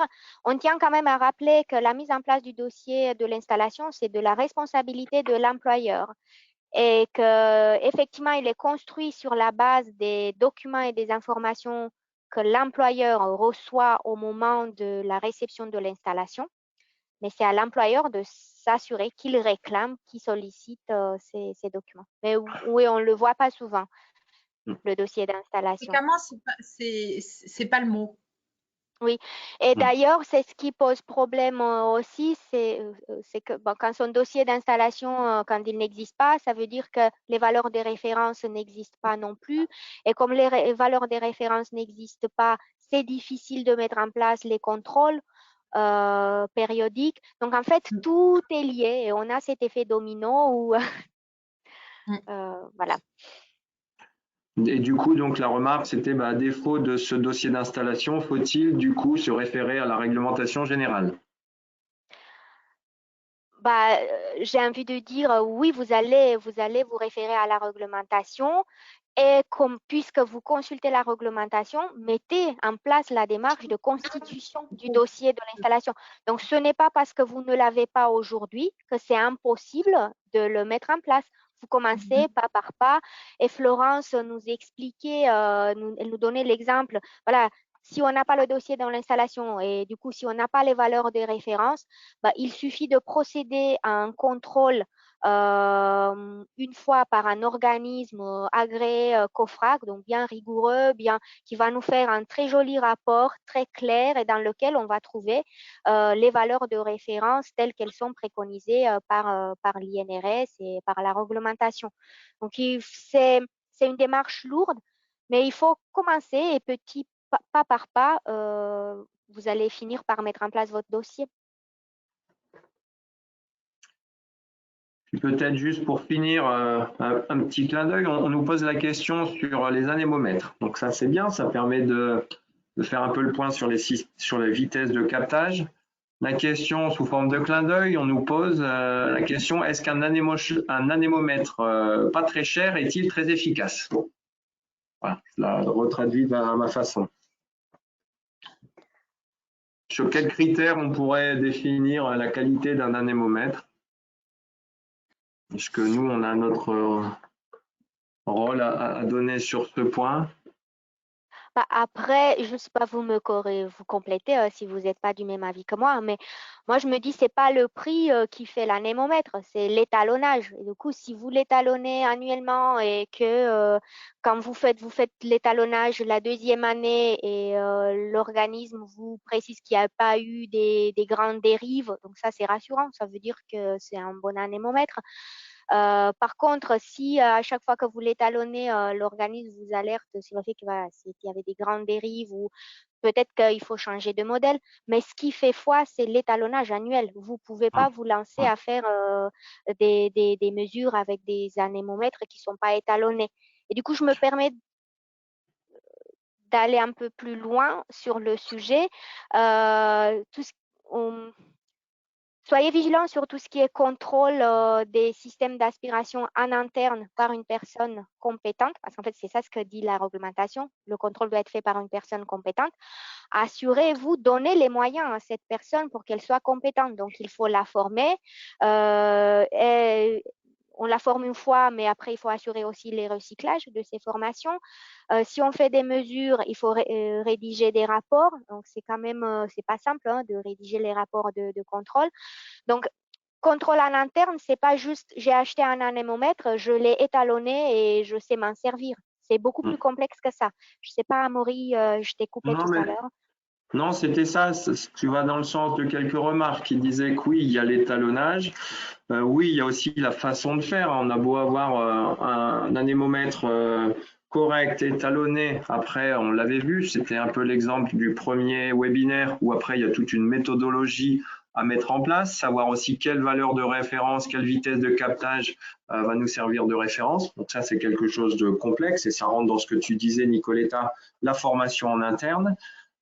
Et puis, un point important aussi, c'est que dans les anémomètres, on a différents techniques d'anémomètres, les anémomètres à fil chaud, qui seront adaptés plus pour certains types de process, ou des anémomètres à hélice notamment. Donc vraiment, c'est quand même un sujet complexe qui demande une formation en interne et qui on se met pas contrôleur à improviser. Merci. On s'improvise pas contrôleur même en interne de ventilation. Il y a quand même des points à respecter en termes d'outillage, de maintenance et puis de méthodologie. Alors, j'ai vu les principales questions qui étaient en cours. Pour moi, j'ai pas d'autres questions que j'avais identifiées. Ophélie, je sais pas si tu en as listé d'autres. Oui, alors il y Je avait pense. la question d'Eric, alors plus spécifique au zonage ATEX. Alors, je ne sais pas si vous voulez répondre, les filles. Eric dit, j'ai une installation d'aspiration de poussière de bois. Mon silo de stockage et de filtrage, donc recyclage de l'air, a été classé zone 22 par mon fournisseur. Est-ce exact? Moi, j'aurais dit que c'est une zone où l'atex est en permanence. Au niveau du filtre, donc si on... Pardon. Non, vas-y, je t'en prie. Oui. Si on reprend un peu visuellement l'exemple justement du dépoussiéreur qui était tout à l'heure à l'écran, j'ai des doutes. Je ne dis pas que j'ai la science infuse, mais je suis surprise qu'au niveau du filtre, qu'on est en zone 22. Donc, zone 22, c'est atmosphère explosible seulement en cas de défaillance, c'est ça? Alors que moi, j'aurais Oui. dit au niveau du filtre, plutôt zone 20, mais après, peut-être qu'il y a d'autres dispositifs de secours, d'autres solutions techniques. J'aurais dit la même On veut chose la dire pour le à l'écran? filtre et le silo de stockage, oui. Après, Non, sur ce on peut pas point-là, forcément. c'est vrai que, excusez-moi, toutes ces questions très techniques, ça va vraiment dépendre de l'analyse de la situation de travail. On peut Oui. donner des éléments de réponse, mais n'ayant pas la totalité du contexte, voilà, je pense que c'est sur ces questions précises, rapprochez-vous de votre service de santé au travail, entre autres, pour qu'ils puissent mener une étude plus spécifique. Là, on peut donner des éléments, mais c'est toujours compliqué sans avoir le contexte global de la situation de travail. Alors, s'il n'y a pas plus d'autres questions, je vous propose de clôturer ce second webinaire. Vous allez avoir à la fin de ce webinaire aussi donc une évaluation à chaud de la qualité du webinaire. Je vous invite à y répondre sur ce point, ce qui nous permet, nous, de nous améliorer pour les prochains webinaires. Vous aurez donc les deux diaporamas qui ont été présentés, celui présenté mardi de façon plus générique et celui aujourd'hui plus spécifique. Et si ce type de fonctionnement vous a intéressé, sachez qu'on remettra sûrement cette organisation en mode webinaire sur différents thèmes pour lesquels vous pouvez aussi répondre dans le questionnaire les thèmes qui peuvent vous intéresser, mais ce mode de fonctionnement a vocation peut-être à se multiplier sur 2022 pour l'ensemble de nos adhérents. Je ne sais pas si vous avez un mot à dire, nos conclusions. Très bien. Merci beaucoup Rien à d'être là rajouter. avec nous aujourd'hui. Et voilà, rien à rajouter. Merci Eh ben, pour donc vos questions. Merci à tous et puis on clôt là ce webinaire. Bonne fin de journée. Merci, au revoir. Au revoir, bonne journée.